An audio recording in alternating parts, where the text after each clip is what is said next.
Olá, seja muito bem-vindo ao Café Virtual. Obrigada por você estar aqui comigo. Que Deus abençoe muito a sua vida, o seu lar, em todas as áreas. E hoje eu gostaria de conversar com você sobre um tema muito atual, né? Controle na mão. Quando eu era pequena, eu não tinha televisão e eu amava, né, assistir televisão, e eu ia na casa de uma tia que tinha televisão e ela sentava perto do aparelho, e quando apareciam os anúncios, né, as propagandas, ela diminuía o volume. Ai, mas eu ficava tão triste, eu queria ver tudo, eu queria ouvir tudo, né?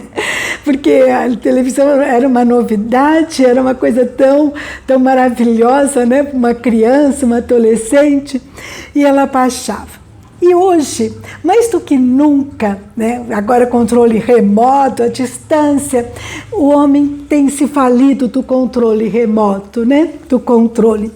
E isso, de certa forma, representa bem o coração humano. Coração que quer controlar tudo, né? Aumenta a velocidade dos áudios, pula pedaço de seriado, pula episódio. Eu também faço isso.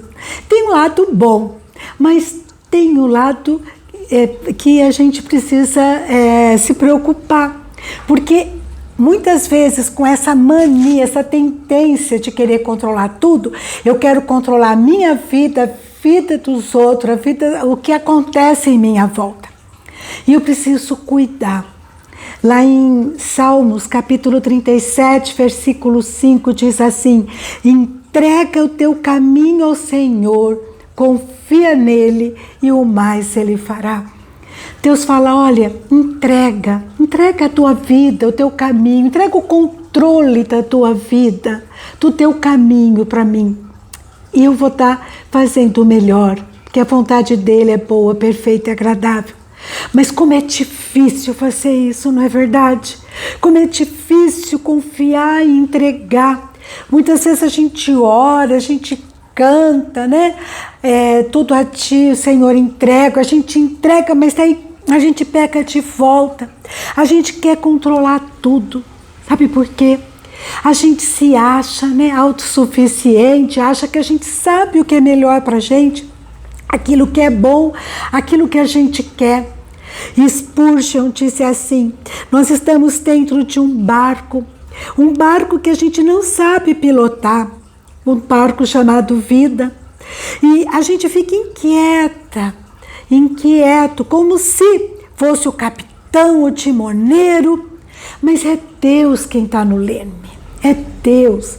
Então eu preciso controlar esse espírito, esse manipulador que existe dentro de mim, uma tendência de querer mudar as coisas, o jeito do outro, a circunstância, para o que eu quero, para o que me interessa, para aquilo que eu acho que me favorece, e nem sempre me favorece.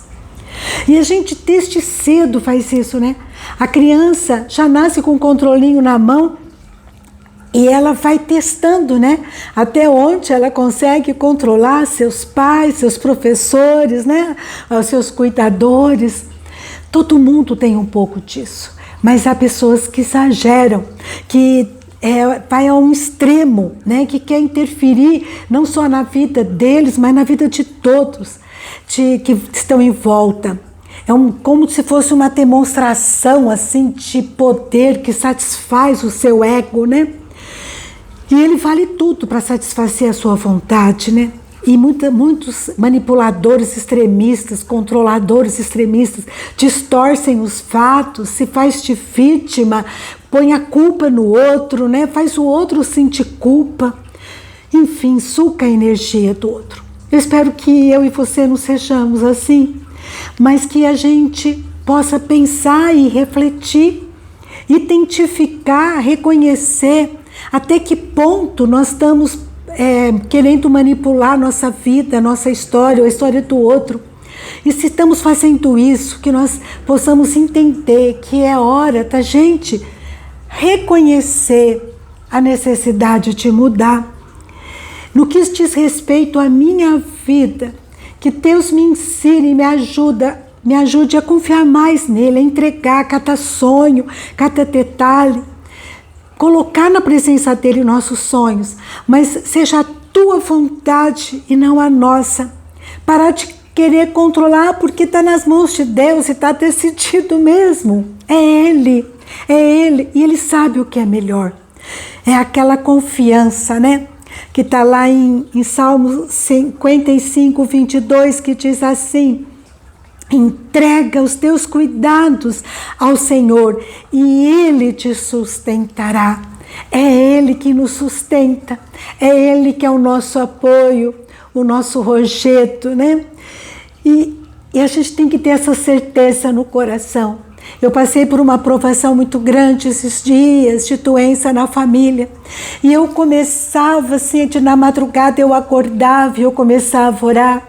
E eu falava assim: Senhor, eu sei, eu tenho certeza que o que diz respeito a essa situação, o Senhor levará a bom termo, o Senhor resolverá. Eu nada posso fazer, os médicos nada podem fazer, mas o Senhor tudo pode. E Ele fez, Ele trouxe a cura. Louvado seja Deus. Eu quero aqui agora aproveitar para agradecer publicamente como Deus é extraordinário e maravilhoso. Deus é um Deus que traz cura. E eu não preciso então ficar carregando esses fardos de medo, né? Esses fardos de ansiedade. Eu me lembrei daquela música do Paulo César Baruch, que eu gosto muito, que fala assim: não tenhas sobre ti um só cuidado, qualquer que seja, pois somente um, seria muito para ti. E como é muito, a gente é tão frágil, tão nada, né? Tão pequeno. É só Deus para nos sustentar. E a música continua dizendo que é do Senhor, somente do Senhor, todo o trabalho. E o nosso trabalho é descansar nele. Quando nós paramos de querer controlar tudo e descansamos no Senhor, a gente tem a paz que só Ele pode dar. E Deus pode trabalhar no meu interior e no seu para construir uma história maravilhosa, porque Ele sabe o que é melhor para nós, né? Ele sabe. Da mesma forma na nossa vida, mas também na vida do outro. A gente pode até dar um conselho mediante a palavra de Deus. Todo o nosso conselho deve ser baseado na palavra e clamar a Deus para a direção do outro, mas não podemos interferir, né? Fazer o outro de fantoche, querer manipular a vida do outro, né? E eu estava pensando nisso, refletindo sobre esse tema, e eu lembrei, nós fomos no Museu do Cairo, e lá tem uma sessão lá de múmias, né? A Sala das Múmias, e nós fomos visitar. E lá tem uma múmia que é de Ramsés II, e acredita-se que foi o faraó que dificultou a saída do povo do Egito, sob a liderança de Moisés. Deus tinha ordenado, ele ficava tentando controlar, tentando negociar, tentando manipular, como se a gente pudesse manipular, controlar Deus. E esse faraó quis fazer isso, né? E esse pensamento me fez refletir, né? Faraó tinha, teoricamente, o controle humano, mas ele não conseguiu fazer nada, porque era Deus que estava no controle, é Deus que estava no passado no controle, e está hoje no controle de todas essas coisas. E Faraó perdeu a oportunidade de ser um instrumento de Deus, para o projeto de Deus se cumprir. Que eu e você tenhamos sabedoria para sermos realmente um instrumento de Deus, para que o projeto dele se cumpra aqui. Na nossa vida, ser um instrumento de Deus para levar a palavra dele para outro. Perguntaram para um sábio, né? Quantos anos você tem? E o sábio respondeu: eu não sei. Eu sei quantos anos eu já tive, mas ficou no passado, eu já gastei. Quantos anos que eu tenho para desfrutar ainda? Eu não sei. Podem ser dias, meses, anos, mas eu não sei. Eu também não sei quantos anos eu tenho. Mas eu sei de uma coisa. Eu quero e eu peço a Deus que seja usados sob o controle dele, não no meu controle, porque eu vou fazer besteira, não vai dar certo. Eu não sei o que é melhor para mim. Eu não sei o que vai acontecer daqui a um minuto. A gente não sabe. Nós somos tão frágeis, tão impotentes, né? É só Deus. Que Deus controle a minha vida e a sua. E Ele, sim, tem o melhor.